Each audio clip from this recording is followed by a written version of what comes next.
पंजाब में चरणजीत सिंह चन्नी और यूपी में योगी आदित्यनाथ ने अपनी कैबिनेट का विस्तार कर दिया। ये अलग बात है कि इन दोनों राज्यों में कैबिनेट का ये विस्तार चुनाव से कुछ महीने पहले ही किया गया है, लेकिन इन तस्वीरों को देखकर अब राजस्थान के विधायकों में भी एक आस जगी है कि जल्द ही उनका भी नंबर आने वाला है।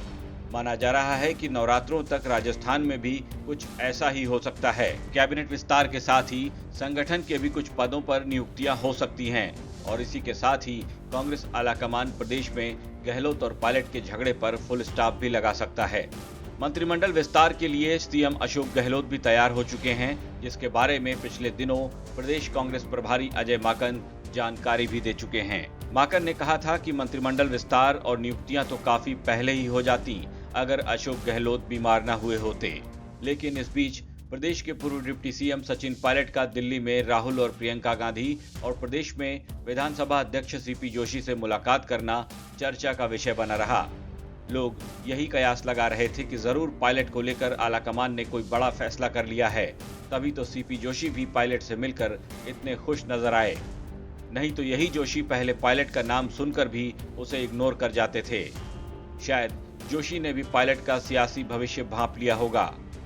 वहीं दूसरी ओर प्रदेश में मंत्रिमंडल विस्तार की राह देख रहे विधायकों में एक नई उम्मीद जागी है कि अब उनके साथ भी कुछ अच्छा होगा। तो दूसरी ओर वो मंत्री भी काफी डरे हैं जो पिछले 2.5 साल से मंत्री की कुर्सी पर बैठे हैं। इन्हें डर है कि कहीं इनकी कुर्सी छिन न जाए। मुख्यमंत्री अशोक गहलोत सोशल मीडिया के जरिए खुद इस बात की पुष्टि कर चुके हैं कि अब उनकी तबीयत में तेजी से सुधार हो रहा है। तबीयत में सुधार होते ही सीएम अशोक गहलोत की कैबिनेट भी पूरी ताकत से अपने काम में जुट गई है। सरकार में राजस्व मंत्री हरीश चौधरी भी इस बात का संकेत दे चुके हैं कि जिस भी दिन अशोक गहलोत दिल्ली का दौरा करें तो समझ लीजिएगा कि कैबिनेट का विस्तार हो गया। दिसंबर में कांग्रेस सरकार का 3 साल का कार्यकाल पूरा होने जा रहा है, लेकिन अभी तक बड़े पैमाने पर सियासी नियुक्तियां भी पेंडिंग पड़ी हैं। नेता बेसब्री से इस बात का इंतजार कर रहे हैं कि मुख्यमंत्री की ओर से कब कोई बड़ा ऐलान होगा। सियासी नियुक्तियां न होने से प्रदेश कांग्रेस के पदाधिकारियों में भी एक निराशा का माहौल है। 2023 में विधानसभा और 2024 में लोकसभा चुनाव भी होने हैं। ऐसे में अगर अशोक गहलोत जल्द ही कोई निर्णय नहीं लेते हैं तो पार्टी के लिए इन चुनावों में बड़ी परेशानी पैदा हो सकती है। प्रदेश में विपक्ष भी काफी वक्त से कैबिनेट विस्तार की मांग करता आया है।